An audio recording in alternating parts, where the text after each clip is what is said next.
Hello students, good morning. In the running topic of solutions, today I am going to practice some numerical problems which are based on the topic, particularly which are based on the concentration terms formulas. So let's see. The first numerical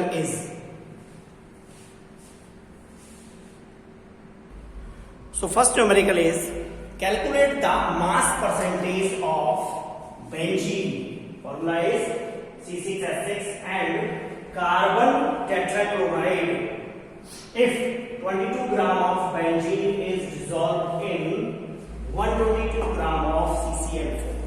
So before solving the numerical, let's revise the formula which is based on the mass percentage. देखिए यहां पर क्या हो रहा है question के अंदर, benzene is a solute whereas carbon tetrachloride is a solvent. यहां देख सकते हैं बोला कि 22 ग्राम बेंजीन डिसॉल्व कर रही है इसके अंदर 122 ग्राम ऑफ कार्बन टेट्राक्लोराइड के अंदर. हमें क्या निकालनी है? परसेंटेज, मास परसेंट कैलकुलेट करना है. दोनों का ही हम कैलकुलेट कर देंगे, दोनों का ही निकालेंगे, बेंजीन का भी और आपका कार्बन टेट्राक्लोराइड का भी. So let's see formula of mass percentage क्या होता है? परसेंटेज ऑफ बेंजीन निकालेंगे जी. फॉर्मूला हो जाएगा आपका percentage mass percent of C6H6 that is how can solute आ जाएगा आपका मास ऑफ सॉल्यूट या मास ऑफ बेंजीन लिख देते हैं C6H6 upon total mass of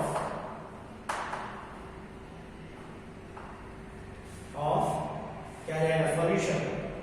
ठीक है, टोटल मास ऑफ सॉल्यूशन. अब सॉल्यूशन के अंदर दो चीजें हैं, आपका सॉल्यूट भी है और आपका सॉल्वेंट भी है, और परसेंटेज निकाल रहे हैं तो मल्टीप्लाई करेंगे 100 से.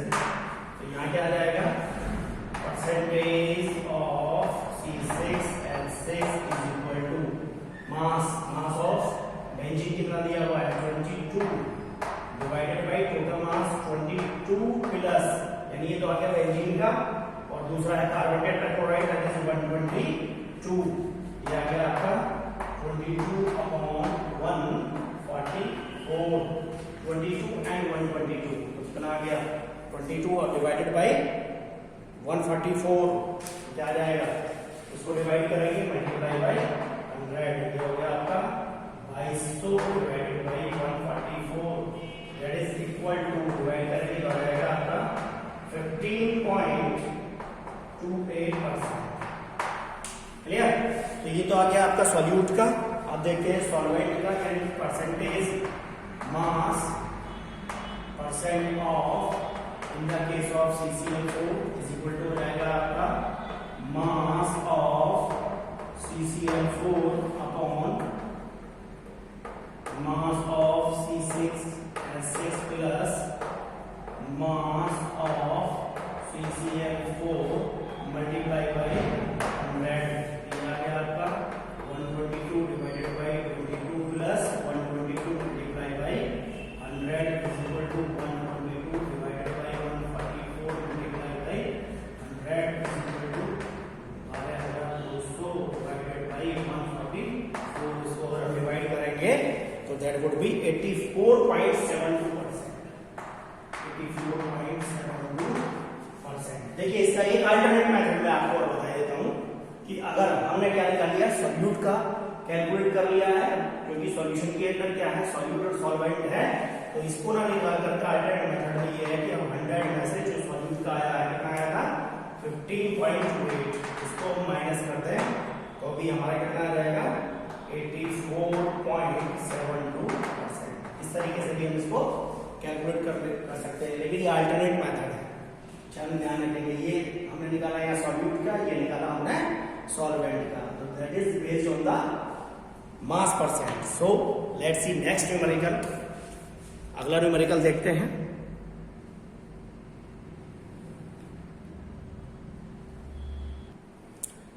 Now, second numerical is calculate the mole fraction of benzene in solution containing 30% by mass in carbon tetrachloride.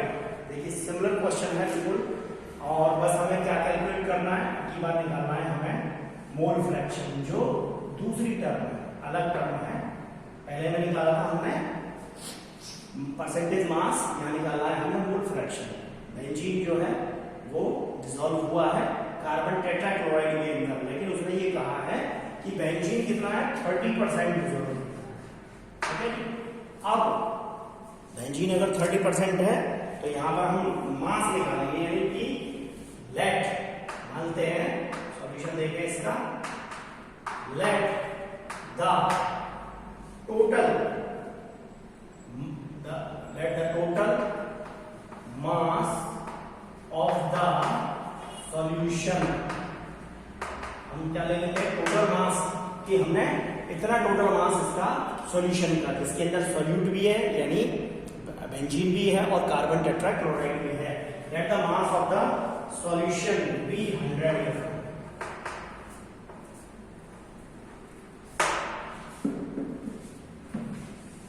Then तो 30% को बोला है कि 30% कितना है, इसके अंदर बेंजीन है, क्या हो जाएगा मास ऑफ बेंजीन हो गया आपका 30 gram. So mass of CCl4 carbon tetrachloride कितना हो जाएगा 100 माइनस 30 दैट इज 70 ग्राम। तो अभी हमें क्या मिल गया, we have mass but for mole fraction हमें क्या चाहिए, नंबर ऑफ मोल्स। हम यह कैलकुलेट करेंगे molar mass, molar mass of benzene C6H6 क्या आ जाएगा, अगर मोलर मास निकाले बेंजीन का यह जाएगा 6 multiply C plus 6 multiply H means 6 multiply atomic mass of carbon plus 6 multiply atomic mass of hydrogen. 9th में आपने कैलकुलेट किया molar mass 6 multiply 12 plus 6 multiply 1 is 72 plus 6 is equal to 78 gram per mole. क्या गया benzene का। Similarly what would be the molar mass of carbon tetrachloride, तो यह जाएगा 1 into C plus 1 into 4 into Cl। एक atom carbon का है और 4 किसके हैं क्लोरीन के, लिया जाएगा 1 into 12 प्लस 4 मल्टीप्लाई 35.5। क्लोरीन का जो एटम मास होता है वो 35.5 होता है। यदि आप इसको क्या करोगे कैलकुलेट करोगे तो कितना जाएगा, लिया जाएगा 140.5 यानी कि तो आएगा 154 ग्राम पर मोल। यह हमारे पास आ गया मास, आ गया हमारे पास दोनों के मोलर मास आ गए। अब हम क्या निकालेंगे mole fraction. So mole fraction of benzene, let's see the mole fraction of benzene.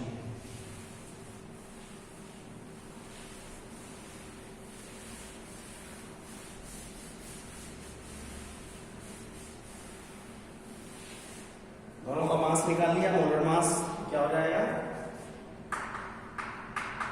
Mole fraction of C6H6। क्या फॉर्मूला होता है मोल फ्रैक्शन का, तो मोल फ्रैक्शन निकालने से पहले हमें क्या निकालना है, नंबर ऑफ मोल्स। तो नंबर ऑफ मोल्स देख लीजिए, यहां पर फॉर्मूला तो आएगा ही। मोल फ्रैक्शन किस किस का निकालना है, NaNP। एक है बेंजीन और दूसरा है आपका कार्बन टेट्राक्लोराइड। तो नंबर ऑफ मोल्स यहां आएगा आपका number of moles of C6H6 divided by number of moles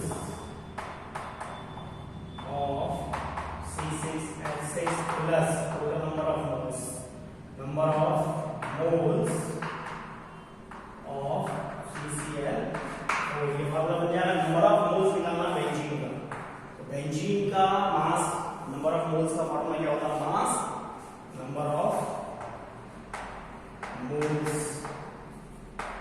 case में बेंजीन के केस में आएगा आपका मास अपॉन मोलर मास। तो मास आया बेंजीन का मास आया था आपका 30 डिवाइडेड बाई 78। इसको आप डिवाइड करेंगे तो ये वैल्यू आ जाएगी आपकी 0.3846 ग्राम पर मोल। नहीं, ये तो मोल में आया ना, ग्राम पर मोल में मोल। ग्राम से ग्राम कैंसिल हो गया, ये आ गया आपका मोल। ऐसे निकाला गया नंबर ऑफ मोल्स। इस केस में कार्बन टेट्राक्लोराइड कितना था 70 डिवाइडेड बाई 154।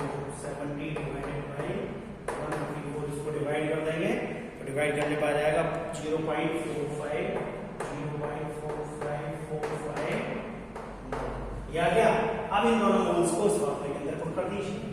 ये आ जाएगा आपका number of moles of C6H6, ये आ गया आपका 0.3846 डिवाइडेड बाई, और आ गया 0.3846 प्लस 0.4545। ठीक है जी। अब इसको आप कैलकुलेट करेंगे, इन दोनों को प्लस करेंगे तो प्लस करने पर आ जाएगा आपका पॉइंट, इनको प्लस कर देते हैं, 0.3846 डिवाइडेड बाई 0.8391, और इसको कैंसिल आउट करके आएगा 0.45। ये मोल फ्रैक्शन आ जाएगा आपका बेंजीन का। और यदि आपने कार्बन टेट्राक्लोराइड का भी मोल फ्रैक्शन निकालना है तो हम इसको क्या कर देंगे, हमने फॉर्मूला पढ़ा क्या, Na plus Nb equal to 1, number of moles of solute plus number of mole of solvent. इन दोनों का जो सम होता है वो ग्राफ होता है, 1 से माइनस कर देंगे तो हमें नंबर ऑफ मोल्स किसके मिल जाएंगे, नंबर ऑफ मोल्स मिल जाएंगे कार्बन टेट्राक्लोराइड के। ओके, ये आ गया मोल फ्रैक्शन का फॉर्मूला है। ये मोल फ्रैक्शन आ गया बेंजीन का। नेक्स्ट न्यूमेरिकल देखते हैं क्या कहता है।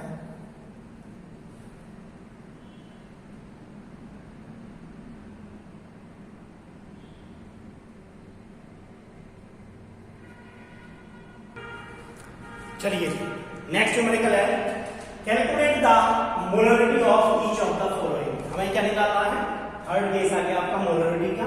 आपसे पहले 2 केस देखे, तीसरा केस है मोलरिटी का। वो बोलता है कि 30 ग्राम ऑफ, पहला केस है 30 gram of cobalt nitrate in 4.3 litre of solution. इस केस में हमें मोलरिटी देखनी है। And 30 ml of 0.5 m H2SO4 diluted to 500 ml। यानी यहाँ 30 ml को इसके H2SO4 के कितने 0.5 m मोलर को डाइल्यूट किया गया है 500 ml तक। तो पहला केस देखते हैं। फर्स्ट केस के अंदर क्या कह रहा है, वो पहला ए केस, वो बोल रहा है कि 30 gram of cobalt nitrate CON3 का ऑक्साइड इनटू 6H2 इस केस के अंदर, और इन 4.3 लीटर वॉल्यूम दिया है 4.3 लीटर, मास दिया हुआ है 30 ग्राम। हमें क्या चाहिए, केवल मोलर मास। तो हम क्या कैलकुलेट करेंगे, पहले इसका हमें चाहिए नंबर ऑफ मोल्स, क्योंकि मोलरिटी का जो फॉर्मूला होता है molarity is equal to number of moles upon volume in litre. ये हमने आपको बताया था। इस फॉर्मूले के अंदर यदि हम क्या पुट करते हैं, वैल्यूज को पुट करते हैं, तो हम मोलरिटी कैलकुलेट कर लेंगे कोबाल्ट नाइट्रेट। ठीक है, तो हम यहाँ क्या निकालें, पहले निकालेंगे हमें चाहिए यहाँ molar mass. First we calculate the molar mass of cobalt nitrate CON3 का ऑक्साइड इनटू 6H2। इसके अंदर क्या आ जाएगा जी आपका cobalt 1 multiply cobalt plus 2 multiply 1 multiply N plus 3 multiply 2 times plus 6 multiply क्या आ जाएगा, हमारी होता है डायरेक्ट पुट कर दिया मैंने। कोबाल्ट का आ गया 59 प्लस 2 और नाइट्रोजन का होता है आपका 14 प्लस 3 मल्टीप्लाई 6 प्लस 6 मल्टीप्लाई 18 आएगा आपका 59 प्लस इन सबको सम करोगे 11 14 16 48 48 और 62 बनी 124 प्लस और ये आ गया आपका 108 8 से 12 9 21 21 का 1 कैरी 1 और ये आ गया आपका 10 22 22 27 तो 29 291 और ये आ गया आपका ग्राम पर मोल। ये मोलर मास आ गया जी आपका कोबाल्ट नाइट्रेट का 291 ग्राम पर मोल। यहां से हम क्या निकालेंगे number of moles is mass कितना दिया हुआ है 30 ग्राम डिवाइडेड बाय 291 ये कितना आ जाएगा ये आएगा 0.103 और ये आ गया आपका मोल। अब मोलरिटी के लिए फॉर्मूला होता है हमने बताया अभी molarity is equal to number of moles 0.103 divided by volume और वॉल्यूम दिया हुआ है 4.3 लीटर 4.3 पॉइंट हटा करके पॉइंट से पॉइंट कैंसिल कर दीजिए क्या जीरो हो जाएंगे ठीक है जी एक है ही 2 जीरो पॉइंट से पॉइंट 2 जीरो और बता दो इसको कैलकुलेट करेंगे तो ये आपका आ जाएगा आंसर 0.023 मोलर। ये आंसर आ गया इसका 0.023 molar.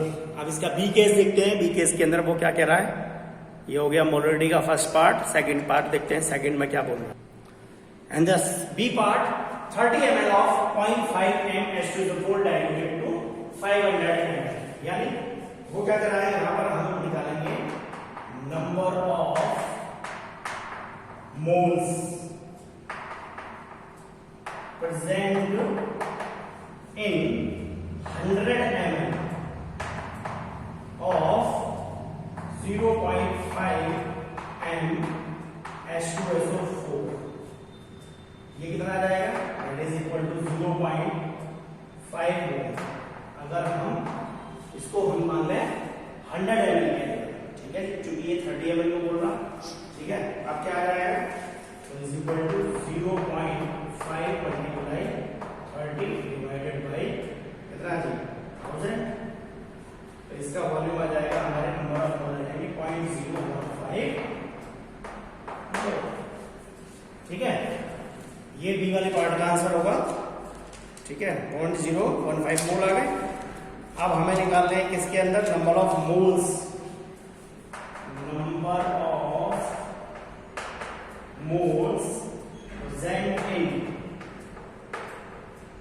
present in 30 ml of 0.5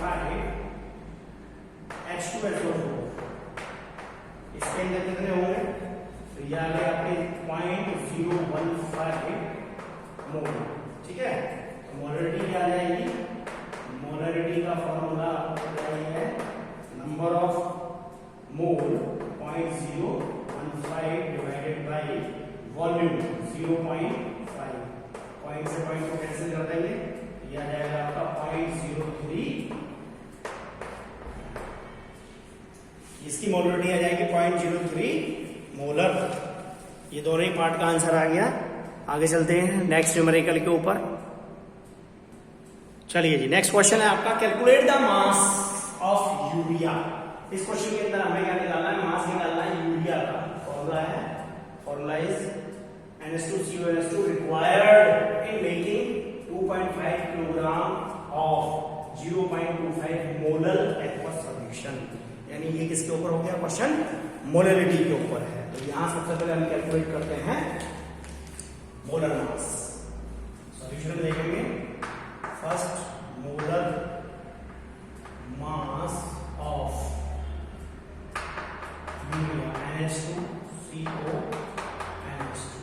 is equal to क्या जाएगा 1 multiply nitrogen plus 2 multiply hydrogen plus 1 multiply carbon plus 1 multiply oxygen plus 1 multiply nitrogen plus 2 multiply इसको दीजिए 1 multiply 14 plus 2 multiply 1 plus 1 multiply 12 plus 1 multiply 16 plus 1 multiply 14 plus 2 multiply 1 ये आ जाएगा आपका 14 plus 2 plus 12 plus 16 plus 40 plus 2, सबका सम लगाएंगे तो आ जाएगा आपका 60, यानी मोलर मास यूरिया का आ गया आपका 60 और ये आ जाएगा आपका ग्राम पर मोल। ठीक है जी। अब वो कह रहा है कि 2.5 किलोग्राम है और उसका कितना एक्वा सॉल्यूशन बनाना है, 0.25 मोलर का एक्वा सॉल्यूशन बनाना है। तो अब यहीं से ले लेते हैं हमें दिया हुआ है गिवन है 0.25 molar aqueous solution of urea means, इसका क्या मतलब है जी, कितना बोला हुआ है कि अगर 1000 ग्राम ऑफ वाटर हमारे पास है, मीन्स दैट कंटेन्स 0.25 ml, इसका मतलब ये है कि 0.25 मोलर एक्वा सॉल्यूशन का मतलब है कि 1000 ग्राम के अंदर 0.25 ml, यानी कि 0.25 contains 0.25 मोल, that is तो कितना आ जाएगा 0.25 मल्टीप्लाई 60, इसको मल्टीप्लाई कर देंगे, ये आ जाएगा आपका 15 ग्राम, 15 ग्राम यूरिया, क्योंकि यह मोल में दिया हुआ है और मोलर मास आ गया हमारा 60, तो उससे मल्टीप्लाई कर देंगे तो यहाँ कितना आ गया, मास आ गया 15 ग्राम ऑफ यूरिया, मीन्स इसका मतलब हो गया कि दैट इज कितना हो गया 1000 तो हो गया वाटर और 15 ग्राम हो गया यूरिया, इतने से मिलकर के बन गया ग्राम ऑफ सॉल्यूशन कंटेन्स कितना g, that is 15 gram of urea. तो यहां पर क्या जाएगा, आपका जाएगा 15 डिवाइडेड बाई 1015 मल्टीप्लाई और ये आ गया 2.5, क्योंकि वो 2.5 किलोग्राम के अंदर पूछ रहा है, 2.5 किलोग्राम को हमने चेंज कर दिया ग्राम के अंदर, यानी यहां मल्टीप्लाई करेंगे तो आ जाएगा आपका 37500, ठीक है, डिवाइडेड बाई 1015, इसको डिवाइड करेंगे तो आ जाएगा आपका 36.9 जस्ट इक्वल टू 37, यानी उसके अंदर लगभग 37 ग्राम क्या होगा, यूरिया का मास होगा। ठीक है, okay students, these are the numericals which are based on the concentration term. Next video के अंदर भी अभी हम और कुछ न्यूमेरिकल्स की प्रैक्टिस करेंगे। After that we will continue the chapter. Okay, have a nice day, thank you very much.